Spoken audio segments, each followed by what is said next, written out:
सब लोगों ने एक फिल्म देखी होगी बॉम्बे, उसमें एक हिंदू पत्रकार था और एक मुस्लिम लड़की से इश्क हो गया। वो कुरान शरीफ पढ़ रही थी, उस लड़के ने कुछ बजाया और वो कुरान शरीफ खुला छोड़ गए। देश में आग लग गई, इस्लाम खतरे में आ गया, क्योंकि मुस्लिम लड़की हिंदू लड़के के पीछे कैसे भाग सकती है? ये तो भाग ही नहीं सकती। वो तो सही कह रहे, नहीं भाग सकती। क्यों भागेगी? तो आप लाख उस पर मुलम्मा चढ़ाते रहे, 100 में से कोई एक काम ऐसा हो गया तो खुश हो जाए। तो AR रहमान साहब अच्छे खासे हिंदू थे,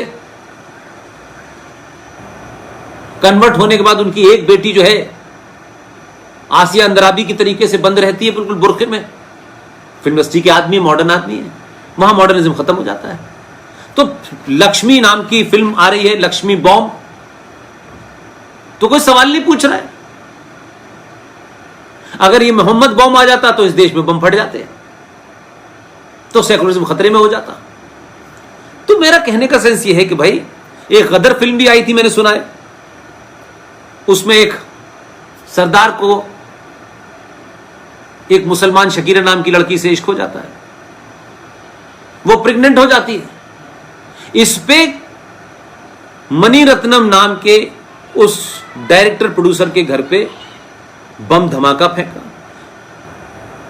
थिएटर्स में आग लगाई, क्योंकि यह कैसे मुमकिन है कि एक मुसलमान लड़की सिख या हिंदू की बीवी बन जाए और वो प्रेग्नेंट भी हो जाए? वाह वाह वाह, ये तो इस्लाम खतरे में पड़ गया। इस सोच के साथ आपको लड़ना है। इसलिए आप दो चीजों का भेद करें कि सनातन क्या है, राष्ट्र क्या है और राष्ट्र की प्रायोरिटीज क्या है। इसलिए अपनी युवा एनर्जी को मूर्खतापूर्ण ऐसे कामों में, हम घर वापसी में लगे हुए हैं। आप घर वापस लाते हैं एक, घर से चले जाते हैं 15। अपने घर में रहते हुए इस तरीके के संस्कार डालें। अपनी मां अपने पिता के साथ बैठें, माएं अपनी बेटियों के साथ बात करें, उनके मन में जो बदलाव हो रहे हैं उस पर बात करें, खुल के बात करें, और बेटी की शादी को एक सामाजिक समस्या और एक पारिवारिक समस्या न बनाएं, ताकि उस बेटी को लगे कि मेरे कारण घर में संकट हो गया है।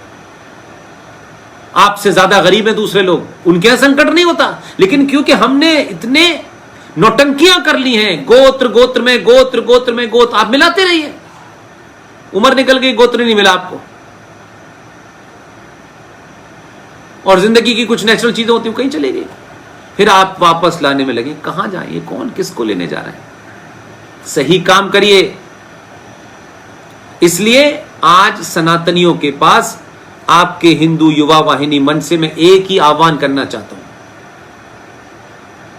2 अक्टूबर को गांधी भी पैदा हुए थे और 2 अक्टूबर को लाल बहादुर शास्त्री भी पैदा हुए थे। गांधी का कुछ एजेंडा आप इस्तेमाल करिए। आपने एक बहुत बड़ी कंपनी ने अभी एक विज्ञापन छापा जिसमें वो लव जिहाद था, आपने सामूहिक ताकत दिखाई, कंपनी को माफी मांगनी पड़ी और उन्होंने विज्ञापन वापस ले लिया। न इसमें आपको गोली चलानी है, न डंडा चलाना है, न गाली देनी है। पिक्चर वही सफल होगी जो 100 करोड़ हिंदू देखेंगे। पिक्चर वो सफल ही नहीं होगी जो हिंदू को नहीं देखेंगे। ये देखते हैं कितने पंचर जोड़ने वाले फिल्म देखने जाते हैं, इनकी औकात है कि 400 रुपए की फिल्म देखें। आप फिल्म देख करते हैं, और जो लोग आपके खिलाफ जिहाद में कंट्रीब्यूट कर रहे हैं, जो गजवाए हिंद लाने के लिए शाहीन बाग पे बैठे हुए हैं, जो CAA के विरोध में आए हैं क्योंकि हिंदुओं को नागरिकता दी जा रही है, वो पैसा उन्हीं के पास जा रहा है। ये जावेद अख्तर का लड़का फरहान अख्तर शाहीन बाग पे क्या करने आया था? या आमिर खान मक्कार वहां टर्की में क्या करने गया था, जहां इस वक्त भारत विरोधी कार्रवाई चल रही है? तो आप पैसे अपने कहां पहुंचा रहे हैं? क्या आपके पास फिल्म देखने के लिए फिल्में नहीं है? और नहीं है तो ऐसे हालात करिए, अगर 100 करोड़ लोगों में से 50 करोड़ लोगों ने तय कर लिया कि हम किसी जिहादी की फिल्म नहीं देखेंगे। जिस पैसे से जिहाद और इस्लामिक आतंकवाद मजबूत हो रहा हो, जो दाऊद के इशारे पर नाचने जाते हो दुबई के अंदर, उन तमाम लोगों को तो आपने बनाया है। ये भूखे नंगों के पास पैसा कहां था? ये दिलीप कुमार का बाप तो फल बेचता था, कहां पैसा था इसके पास? कहां से आया था? तो सवाल यह कि आप करना नहीं चाहते। अरे वो लड़ाई तो लड़ सकते हैं जिसमें आपको कुछ नहीं करना, बिस्तर पर लेटे लेटे ही तो सिर्फ आपको करना है। अभी एक फिल्म आई थी सड़क 2, आपने उसे ऐसा टू द पॉइंट जवाब दिया कि वो सड़क पे आ गई। ये अवेयरनेस आपको घर बैठे भी जिता सकती है। सब लोगों का काम नहीं है कि बंदूक लेके जाएं। बंदूक लेकर के जो लोग काम कर रहे हैं वो बॉर्डर पे काम कर रहे हैं, पुलिस अपना काम कर रही है। और जिस दिन आप एक राय खड़े हो जाएंगे, ये पुलिस के आदमी जो आपको डंडा मारते हैं और मुसलमान की FIR लिखने से इनके हाथ कपकपा जाते हैं, मुसलमान के खिलाफ इनको बोलने में हाथ कपकपा जाते हैं, क्योंकि 70 सालों में दलाल नेताओं ने इनको बौना बना दिया है। भारत की पुलिस बहुत बहादुर है, बहुत बहादुर है। वो कहते हैं कि हमें छूट ही नहीं है, हमारे ऊपर दबाव है इतना। इस देश के राजनीतिक लोगों का, मक्कारों का, दलालों का सेकुलरिज्म की भरपाई इस देश की पुलिस अपनी जान देके गंवा रही है। इस देश की व्यवस्था जान देके उसकी भरपाई कर रही है। यह सेकुलरिज्म नहीं हो गया, हिंदुओं के कत्ल करने और खत्म करने का एक बहुत बड़ा एजेंडा है, जिसमें आप अपने बाप को गाली दें, आप अपने पूर्वजों को गाली दें, आप अपनी मां बहनों की रक्षा ना कर सकें, यह सेकुलरिज्म है। इसलिए सनातन के मानने वालों, अपनी भूमिका को पहचानो। अभी कहीं नहीं जाना है। अभी सिर्फ गांधी के नॉन वायलेंस से इस देश के अंदर अगर एक शाहीन बाग बनेगा और बनाने की कोई हिम्मत करेगा तो सुप्रीम कोर्ट डर जाएगी, सरकार भी खामोश रहने लगेगी। अगर एक शाहीन बाग बने तो इस देश में 50 शाहीन बाग हिंदुओं को खड़े कर देने हैं। देखते हैं कौन क्या करता है। इसलिए मैंने कहा कि जब आपने अपने जहन को बदला, अपने मन मस्तिष्क को बदला, तो 2014 पैदा किया आपने, और आपने 2019 को मजबूत कर दिया जो कमी थी।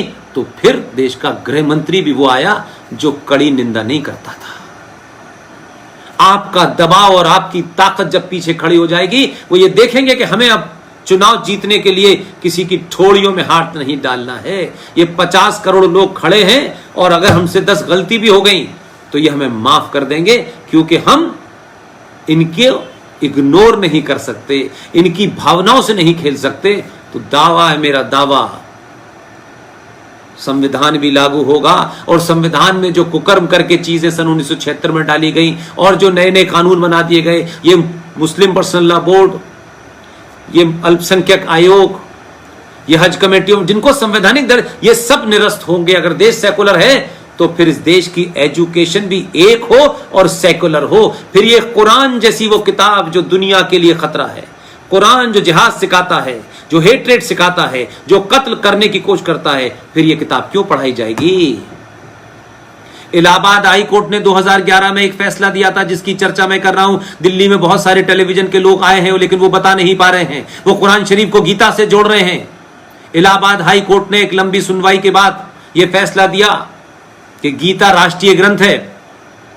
लंबी लंबी दाढ़ियां, छोटा भाई का पजामा, बड़े भाई का कुर्ता पहने, गोल टोपी लगाने वाले कुछ आ गए, कुछ वो मक्कार कन्वर्टेड ईसाई, नाम क्या है इनका, बिशप रामलाल, ये सब पहुंच गए इलाहाबाद हाई कोर्ट में। हाई कोर्ट के चीफ जस्टिस ने कहा बताइए, जो बेंच थी उन्होंने कहा बताइए इसमें धर्म क्या है। उसकी बड़ी पढ़ाई की, पूरा ट्रांसलेशन किया, न कोई क्रिश्चियन न कोई मुसलमान ये साबित कर पाया कि गीता कोई धार्मिक किताब है। उन्होंने कहा ये राष्ट्रीय ग्रंथ होना चाहिए। उसके बाद उन्होंने अपील नहीं की। उनको मालूम था कि अगर हम अपील करेंगे सुप्रीम कोर्ट में तो फिर देश के अंदर तो ये सब जगह लागू हो जाएगी। चुपचाप रहे, इलाहाबाद हाई कोर्ट के फैसले को चैलेंज नहीं किया। जस्टिस SN श्रीवास्तव ने जब यह फैसला दिया, ये बात अलग है कि उनको बाद में गार्ड मिले, उनके ऊपर कई हमले भी हुए और उनकी जान को खतरा रहा, लेकिन इलाहाबाद हाई कोर्ट के इस फैसले को मध्य प्रदेश सरकार ने माना और उनके यहां राष्ट्रीय ग्रंथ घोषित हो चुका है। लेकिन जो लोग आज कुरान शरीफ की गीता से तुलना करते हैं वो महामूर्ख हैं।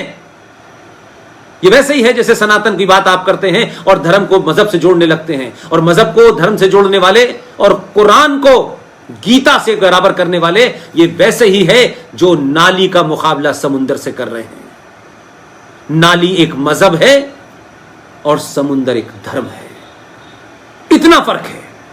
इसलिए गीता किसी धार्मिक किताब का नाम नहीं है, किसी की धर्म किताब नहीं। उसमें धर्म के बारे में कोई, आपके कर्तव्यों के बारे में बताया गया है, आपको धर्म के बारे में क्या, आपका धर्म क्या है। धर्म मीन्स आपकी ड्यूटी क्या है, आपका कर्तव्य क्या है, यह बताया गया उसमें। इनकी तरह नहीं बताया गया। पहला कलमा तैयब तय्यब पाक ला इलाहा इल्लल्लाह मोहम्मद रसूलुल्लाह, अल्लाह के सिवा किसी दूसरे की इबादत नहीं हो सकती। क्यों नहीं हो सकती भाई? आप कौन है? 1400 साल पहले आए, उससे पहले कोई नहीं था। कौन थे? इनसे पूछिए कि प्रॉफिट मोहम्मद साहब के अब्बा अम्मी का नाम क्या था, नाना दादी का नाम क्या था, वो क्या थे उससे पहले, क्या थे वो, पता है ना? हमको तो मालूम है कि काशी के मंदिर में क्या है, अयोध्या के मंदिर में क्या है, मथुरा के मंदिर में क्या है, काबे में क्या रखा है, बताएं। और इस्लाम के बारे में दुनिया को बताएं, सबको बताना है। तो जैसे महाभारत सीरियल बना, रामायण सीरियल बना, एक प्रॉफिट मोहम्मद साहब की जिंदगी, इस्लाम कैसे फैला, जंग बदर क्या थी, कारवां किसने लूटा, किसने किसको मारा, करबला की लड़ाई क्या हुई, मोहम्मद साहब के खानदान के जिन लोगों को मारा गया, उनके खानदान की औरतों को बिना चादर, बिना पर्दे के, नेज़ों के ऊपर, बड़े बड़े उस पे ऊपर, नेज़ों के ऊपर उनकी गर्दनों को लटका के जो शाम की इस गलियों में घूम रहे थे, तो किसी को आंसू नहीं आए, किसी को इस्लाम याद नहीं आया।